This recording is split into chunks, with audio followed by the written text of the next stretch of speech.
पूरे जितने भी हमारे सहपाठी थे, जो दीदी थी, इवन कि चाची जी लोग भी बाहर निकल करके गपशप किए, अपना भगवान जी की कहानियाँ सुनाए। बढ़िया लगता था बहुत, वो बहुत बढ़िया लगता था। तो वो उसका आनंद ही कुछ अलग सा था। तो ऐसे तो रात्रि को ऐसे होता था फिर, और दही चूड़ा खाते थे हम लोग खूब सारा। तो वैसे बच्चों को नहाने की ज़रूरत नहीं पड़ती थी, हम नहाते नहीं थे। माता जी लोग जो लोग पूजन करती थी वो लोग नहाती थी, पूजन कर रहे, उसके बाद से हम लोग सरगई रोटी खा करके फिर मस्ती करते थे फिर बहुत। तो ये रहता था जिउतिया पर्व का। अब जिउतिया पर्व में करते क्यों है? तो जिउतिया पर्व किया जाता है अपने बच्चों के रक्षा के लिए, उनकी परिवार की सन्मति के लिए, वो सदा सुरक्षित रहें, उसके लिए करते हैं ये पर्व। अच्छा, ऐसे भी हम NH-24 पे चढ़ चुके हैं और यहाँ पे ट्रैफिक आपको ट्रैफिक आपको कम मिल रहा है यहाँ पे, क्योंकि ट्रैफिक चलता हुआ है। तो वैसे इस रास्ते में ट्रैफिक कम मिलता है, क्योंकि अभी समय की बात करें तो 8:30 के आसपास में समय हो चुका है अभी, है ना, तो कम रहता है अभी ट्रैफिक।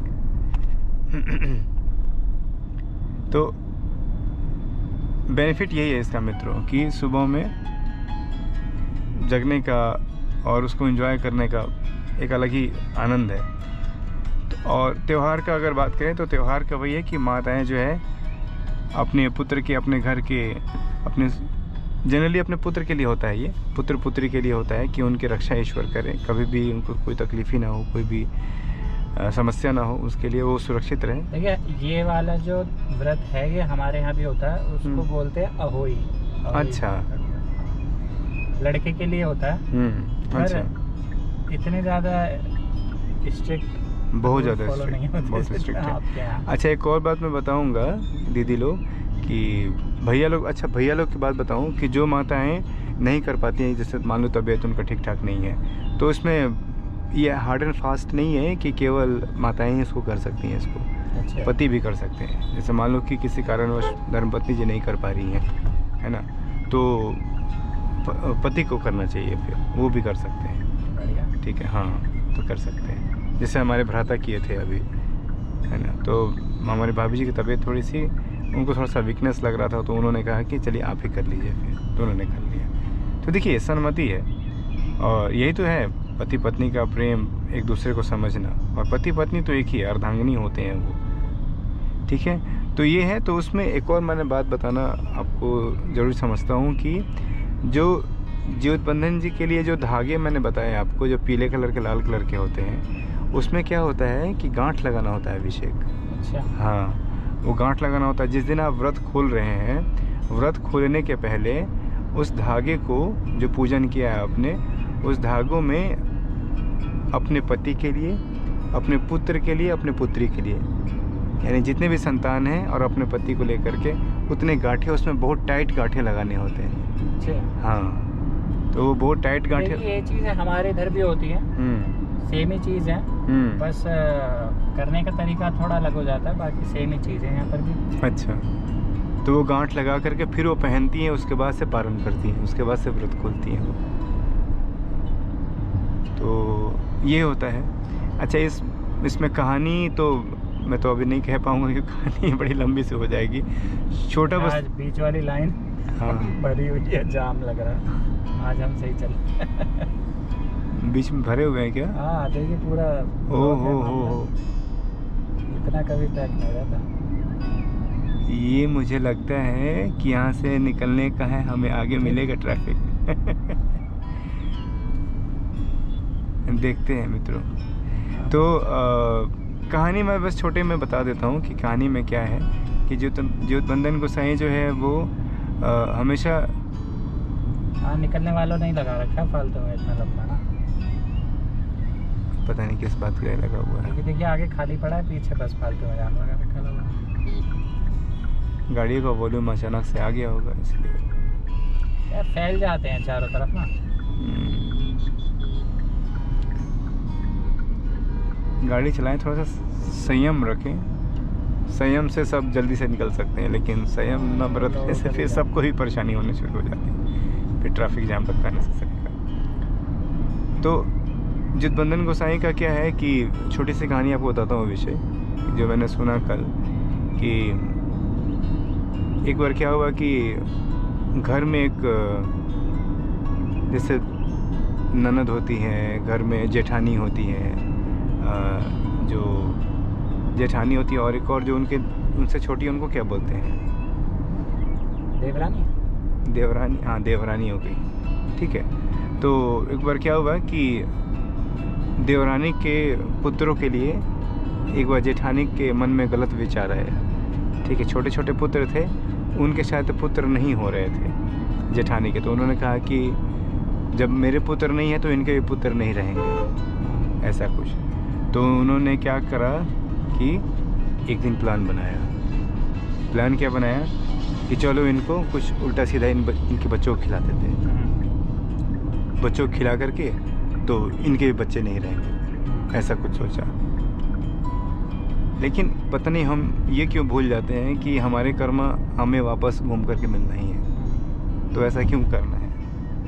तो ऐसा सोच करके फिर वो करना शुरू कर दी। उन्होंने प्लान किया ऐसा करने के लिए और बच्चे को खिलाने के लिए गई वो, है ना। तब तक अचानक से कुछ ऐसा हुआ कि चूक गई खिलाने में, है ना। और ईश्वर ने कुछ उनको उसी टाइम पर उसी समय में दंड देने के लिए कुछ ऐसा राह दिखलाया उनको, कुछ ऐसा दंड सा उनको महसूस हुआ कि ये नाजायज़ है, शायद ये गलत है ये जो करने जा रहे हैं। तो मैं आपको वो समरी बता रहा हूँ कि कहानी बहुत बड़ी सी है। तो उसके बाद से क्या हुआ कि अगले दिन जब वो उनको एहसास हुआ कि ये हम गलत करने जा रहे थे, तो ज्योतिया का व्रत की थी उस टाइम पे वो जो पुत्र पुत्री थी जिनकी, उनकी माता ने ज्योतिया का व्रत कर रखा था। तो वो जाके बोलती हैं कि जो जेठानी थी वो अपने छोटी देवरानी से कि मेरे से बहुत बड़ी गलती हो गई है। क्या हुआ दीदी? दीदी बोलते हैं ना उन लोग। क्या हो गया दीदी? तो मैंने ऐसे ऐसे विचार रखे थे तुम्हारे बच्चों के लिए कि मुझे उसके लिए माफ़ करो, और जितबंधन गोसाई मुझे माफ़ करें उसके लिए, मेरे मन में ऐसे गंदे विचार आए। तो उन्होंने कहा कि आप जितबंधन गोसाई की कहानी सुनिए बैठ करके फिर, ठीक है। तो उन्होंने कहानी सुनी। उसके बाद से फिर ये समझ में आया कि जितबंधन गोसाई सारे बच्चों को, है ना, मतलब माता के लिए तो सारे बच्चे ही होते हैं, चाहे बूढ़े क्यों ना हो जाए, है ना। जो भी करते हैं, जो व्रती होते हैं, उनके वो जिनके लिए पूजन करते हैं, जिनके लिए वो उपवास करते हैं, उस व्रत को करते हैं, वो लोग उनकी रक्षा के लिए करते हैं, तो भगवान उनकी रक्षा करते हैं। तो कोई भी अगर गलत कर्म या फिर गलत नज़र से देखेगा तो उसको बहुत हानि होती है, उससे बहुत हानि होती है, और ऐसा नहीं करना चाहिए। तो वो एक समरी में, उस कहानी का समरी में ऐसा बोला गया है। हाँ, और जितबंधन गोसाई हुए कैसे, जितबंधन गोसाई की मतलब वो ये व्रत शुरू कैसे हुआ, इसका भी एक बहुत सुंदर कहानी है। लेकिन वो कहानी बड़ी होगी तो मैं अभी नहीं कह पाऊँगा उसको। आप यूट्यूब में जा कर के आप यूट्यूब में जा कर के इसके बारे में सर्च करेंगे तो आपको वो मिल जाएगा कि जितबंधन गोसाई ये ज्योतिया पर्व शुरू कैसे हुआ, किस कारण से शुरू हुआ, क्या क्या फ़ायदे हुए इससे। कोई नहीं, दर्शक इच्छुक है, पार्ट 2 तो बनेगा ही, लंबी हो गई वीडियो, तो आप सुनाई दीजिए। तो पार्ट 2 जो है मैं आपको अगले बार सुनाऊंगा फिर क्योंकि अभी हम घर के पास पहुंचने वाले हैं। हाँ, सही बात। ठीक है। तो सुनते सुनते मैं भी इतना वो हो गया था कि और मन करा सुनने का। इसमें जैसे कि छोटा सा बस बता देता हूँ आपको कि क्या था उसमें, कि एक बार एक पुत्र अपने माता जी से बोले कि मेरे पिताजी कौन है ना। तो शायद ऐसे ही कहानी, जहाँ तक अगर दर्शक माता लोग सुन रहे होंगे और बताएंगे कि मैं सही बोल रहा हूँ कि इसमें और क्या त्रुटि है। जहाँ तक मुझे याद है, ये बहुत पहले सुना था मैं, अपने माता जी से सुना था शायद, कि अपने धर्मपत्नी से शायद सुना था ये। तो एक बार क्या हुआ कि पुत्र एक पूछता है अपनी माता से, माता जी मेरे पिताजी कौन है? तो कहती है क्या, जा पिताजी तुम्हारे सूर्यदेव जी हैं, जाओ। कहते हैं सूर्यदेव जी पिताजी है मेरे। तो कहते हैं वो कहाँ मिलेंगे मुझे, क्योंकि मेरे मित्र मुझे बहुत चिढ़ाते रहते हैं कि तेरा तो बाप ही नहीं है, तेरा तो बाप ही नहीं है, अरे तू तो बिना बाप का है, और तुम्हारी माँ कैसी है, तो ऐसे ऐसे बातचीत करते रहे। तो बड़ा उस बच्चे को अलग सा लगता था, अजीब सा महसूस होता था। तभी वो माँ से अपने पूछा कि माँ मेरे सारे मित्र पूछते रहते हैं कि तेरा बाप कौन है, तेरा बाप कौन है, मुझे अच्छा नहीं लगता माँ ये ऐसा, प्लीज़ आप बताइए कृपया करके। तो उन्होंने कहा सूर्यदेव हैं तुम्हारे पिताजी।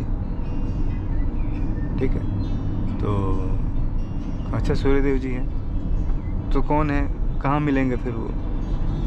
तो कह रही हैं कि 12 बजे चढ़ते धूप में, ठीक है ना, विचरण करने के लिए निकलते हैं। हाँ, इसीलिए बोलते हैं ना खड़े पैर में कभी नहीं निकलना चाहिए। हाँ, तो खड़े पैर में कुछ ऐसा था कि वो गए, कुछ करना था शायद उसके लिए, कि खड़े पैर में जा कर के तुमको ये चीज़ करनी है, कुछ ऐसा था, मुझे याद नहीं आ रहा है। तो वो जा कर के उन्होंने ऐसा किया, तो उस टाइम पे फिर भगवान ने देखा और रुक करके फिर पूछे कि क्या है। तो उन्होंने बताया कि, तो फिर उन्होंने पूछा कि मुझे अपने पिताजी से मिलना है, तो ऐसा ऐसा। तो फिर समरी बताता हूँ। तो उसमें फिर उन्होंने कहा, भगवान ने कहा कि जाओ आज से एक नियम बना देते हैं हम कि जो आराधना करेंगे तुम्हारी, है ना, मतलब ज्योत नाम रख दिया ऐसा, आप YouTube में देखना, आपको डिटेल में दिखेगा कि जो तुम्हारी आराधना, जो भी माताएं आराधना करेंगी तुम्हारी, वो अपने पुत्र के लंबी उम्र के लिए, अच्छे स्वास्थ्य के लिए, अपने पति का लंबी उम्र और स्वास्थ्य के लिए वो आराधना करेंगे।